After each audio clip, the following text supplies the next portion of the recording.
Welcome back to Hedgehog Radio. It's been a while. I've lost my hedgehog drawing, so I had to make a new one. And yes, I'm today talking with Ricky again. He's back. Hi, Hello. Ricky. Yeah, it's working. I hope it's working. I think it's working. So yes, here's a sheet of paper. Again, I think I'm going to start by drawing you as an animal. I've not drawn anything for a few days, I feel. I can't remember that I've drawn anything for a few days, so that might be a bit wonky. What animal would you like to be this time? Oh, what did I say before? Did I say I wanted to be a frog? I've been a cat already. Oh, you've got someone sneezing.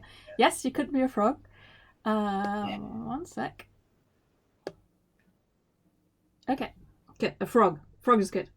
How do I make a frog that looks like you? I love frogs. I'm a massive fan of frogs. Frogs are good. Maybe we should just be talking about frogs. Maybe that is a thing.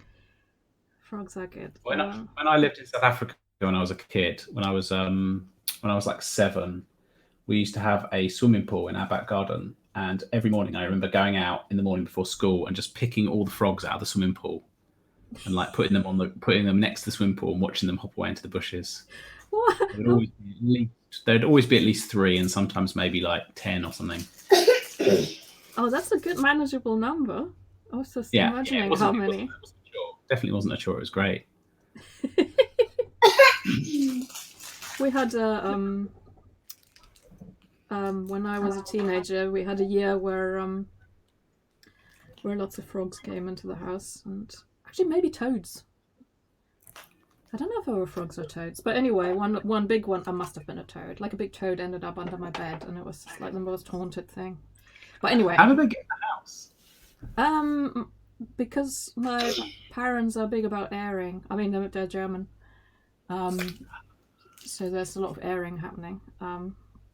So they just like to keep the door open for a bit, and the toads all took their chance. They were like, "In we go!" Yeah, because there's like a pond at the front garden and the forest at the back garden, so they migrated up. Just go shortcut. So they took a shortcut through the house, and I was living in the basement. Anyway, this is not about me, so let's forget about that. Here's a frog. I should have asked you about the colour, whether you want to be a green frog. Hello. It's a brownie green. Patrick's helping. Patrick says toads are brownie green. That's brownie true. green. They tend to be. That's true. Hello. But I'm doing a frog, so I'm just doing quite a boring green frog. I could have done a poisoned. I don't think you'd be a poisoned dart frog. I mean, I don't want to. You could make a blue and red one. No, I'm not. I reckon I'm just a normal green frog. It's not normal. Tree frogs, like tree frogs. I mean, I could give you some spots or something. Here you go. Oh, look at that. There. So, would you like a t-shirt? Yeah, sure. What's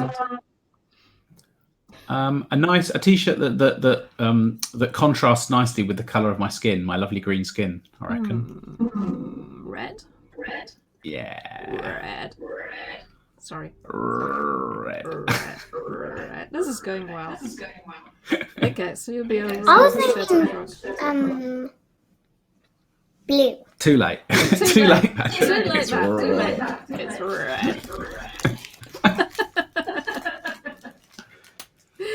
So, what should we talk about today? Maybe Patrick has an idea. What should we talk about today? I think Patrick might be off. I think Patrick's off. All right. Let's not in that case, let's go for a question. I would like to talk about.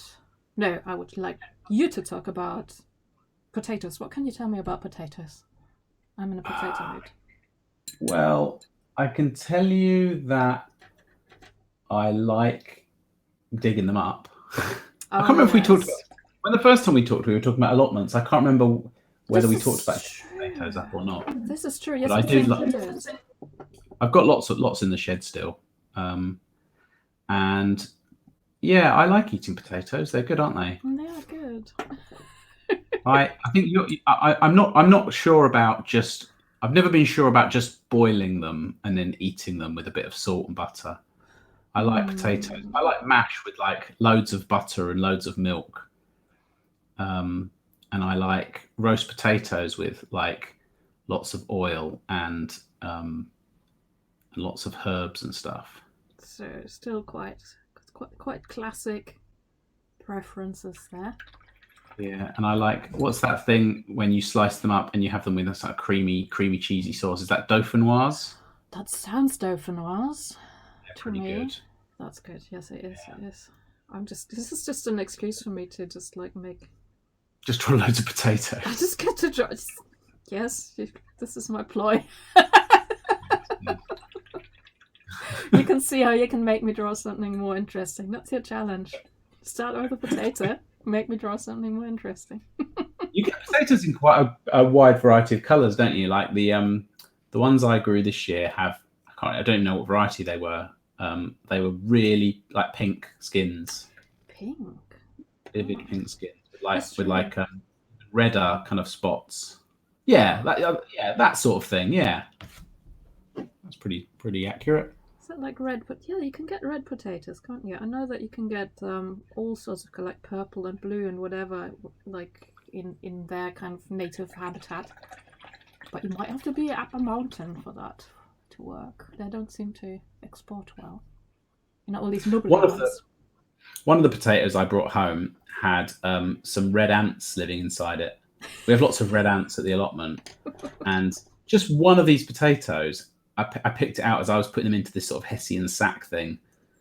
There was one potato that had lots of red ants kind of crawling around on it. And then when I investigated more closely, I found there was a little hole in the potato. And then I saw the ants were kind of going inside, and there was like a little tunnel going in. So I took the potato, it's quite big, and I sliced it through the middle. And inside, the ants had kind of hollowed out a little network of tunnels. About like four little chambers inside this potato. With like, there are about 10 ants inside this potato, all diligently just getting on with just like, yeah, digging out these little tunnels inside. Only potato in the whole crop. It was in like a huge plastic box. I dug them out of the ground, chucked them in the box. And then like a week later, I went to sort of, clean them off and drop them in the sack. And this was the only potato that had, that the ants had chosen to make their home. I'm just wondering what they're doing in there. That's all, They're quite nice. I guess they're just, I don't know, I guess partly they're eating it, but also just in the absence of anything else to tunnel in, they're like, well, all we've got to work with is potatoes. Let's get going. I wonder whether they're like different. Why would they make different chambers? Maybe they would have like, maybe they're starting a colony in there. Imagine. Yeah, I think so. It'd be so small. Yeah. They do go into things. I had one horrible time where they went into the VCR at home. We still had a VCR. The whole colony. Like, it was completely full. Anyway, whoa. Yeah. The Queen was in there. Like, they had a Queen in the VCR. What would happen when you put a tape on and watch it? I'm imagining that you see these giant ants scrolling past really quickly, just whizzing past. Yes. That's a bit like you. Yeah. You're trying to watch like the VHS of like Willow or something. And then there's just these giant ants in front of the screen like that, whizzing, but really quickly whizzing past as they, yeah. If you press pause at the right time, you can catch one full screen. Do they have eyes like that, like flies? I don't know. I'm just guessing that probably. Compound eyes? I don't know. I'm going to guess no, but I don't know. It looks kind of right. They were not. I don't think ants have amazing eyesight, do they? I think they're mostly a smell creature, aren't they? Yeah, they can't go by nose. They look kind of like this, don't they? Like. No, they don't, Viv. They don't. I mean, approximately, yeah. They've got big mandibles, haven't they? They've got like big, like pincer things. You know what? My mental image of an ant is off.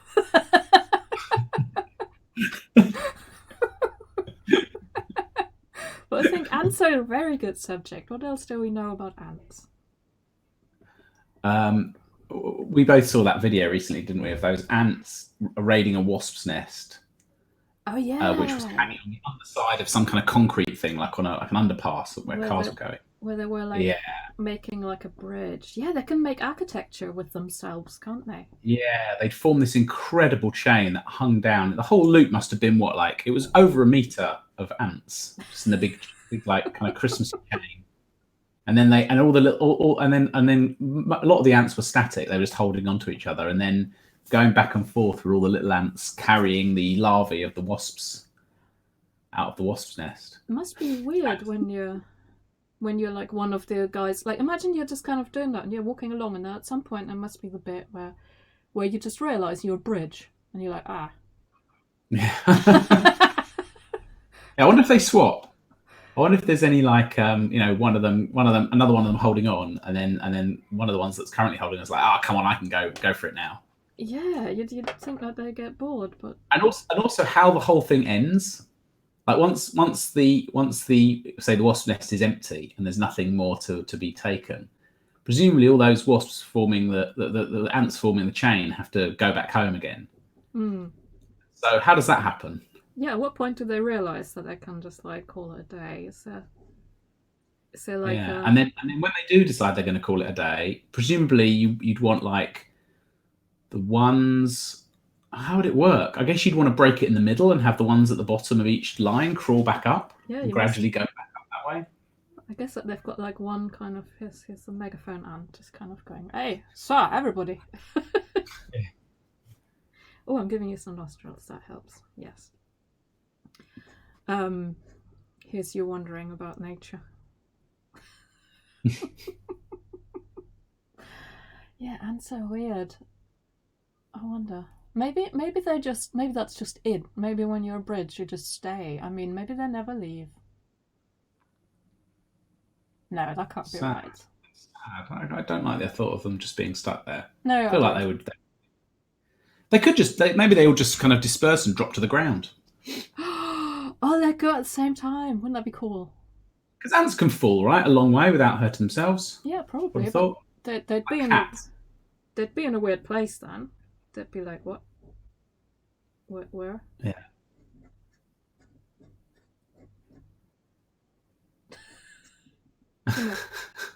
Would be fun for a bit. Yay! My grasp of how ants work is deteriorating. The number of legs. I actually know what the number of legs is and where they're attached, but my God, I'm tired today. The bottom one's pretty good. Yeah, I think the bottom one's a very successful head. Yeah, that's about right, isn't it? It's actually, they don't have a big nose, do they? No. Oh, yes, mandible. Do frogs eat ants? I think frogs would probably eat ants. Yes. Yeah, there we go. Yeah, given a choice between potatoes and ants, I reckon frogs are going for ants every time, aren't they? They would. I'm gonna start turning these potatoes into ants. Were they chips originally? I think they were dauphinoise. Maybe it's just wasps. I'm not sure. Later on today, I've got to clean out my my stick insect jar. You've got stick insects now. You do. Yeah, I got them about maybe 10 days ago now, and they're in a big plastic jar with a mesh lid, and they poo a lot. Stick insects. That's what I've learned. They're easy to draw. Here's one. Well, yeah, they're weird. They're weird. They have 6 legs, right? But I think every time, whenever you see them on a leaf, they only attach themselves with 4 of those legs, and then the other 2 go forwards to kind of extend the length of their body quite a lot. Oh yeah, that makes sense. Yeah, that sounds. Yeah. Wait, 4 go forwards. This is Two bad. go. Wait. Two go forward Oh, in no. a kind of perfect line with their body. Yeah, that sounds right. Now look, this is not stick insect. This is just foliage. Let's just pretend this never That's a happened. potato. That's a potato that's gone through one of those machines that makes them into strings. Yes. Oh, I apologize for this episode. This is all good. It's all good. I had some sort of notion about stick insects. Yes, I mean, it makes sense that they poop a lot. I mean, they're just like food goes in, and then they're just a straw, aren't they? They're like just a. I mean, Yeah.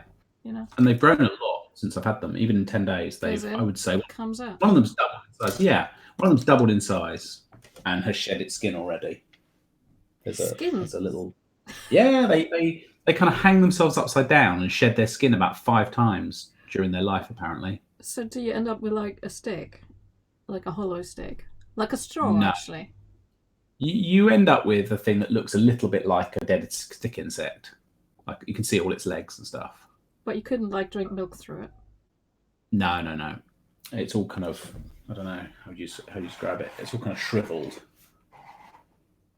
Yeah, that is actually reassuring. I wouldn't wanna. But yeah, maybe as they get bigger, like they're going to get to about 8-10 centimeters long. So I'd imagine that as they get bigger and they shed their skin, the skin that drops off will be more structurally. Maybe I'll be able to pick it up and blow through it. I don't know. Oh my gosh, you could make it into a flute. Yeah. Wouldn't that be nice?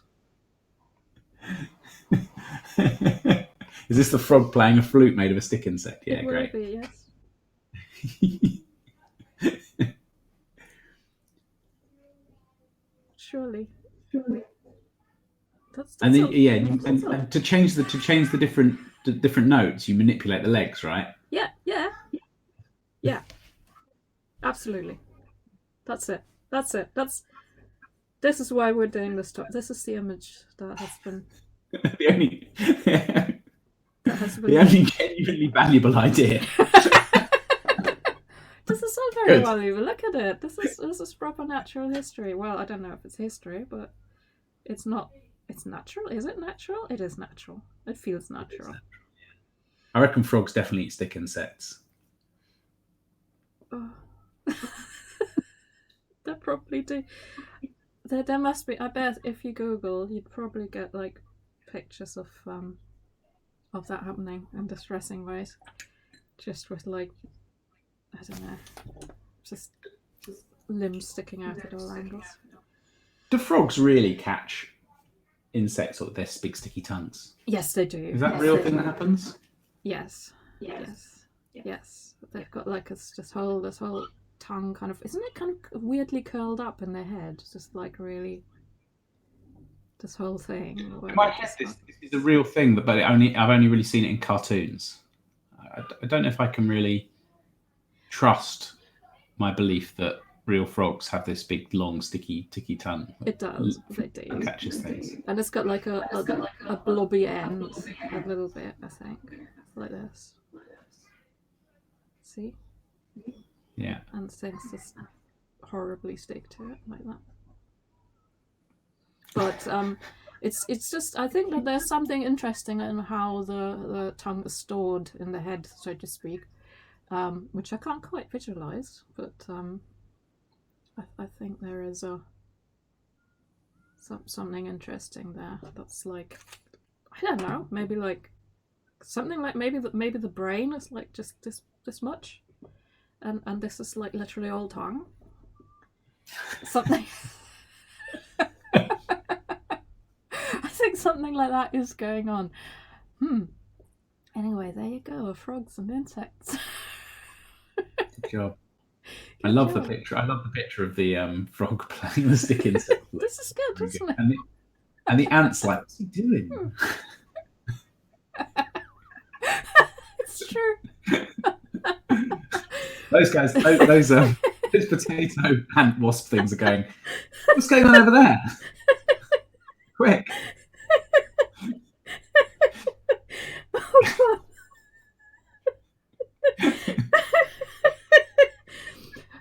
where normally I'd ask you, is this representative in some way of part of your life? Yeah.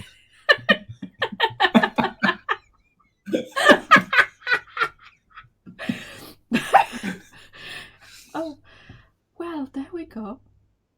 Thank you for that. I hope we've all learned something. I certainly have. I certainly Thank have you. too. Thank you very much. I think that was very good. Speak to you again soon. And bye. Say hello to the family. Don't eat potatoes without checking them first. No way. Okay. Bye bye. Yeah.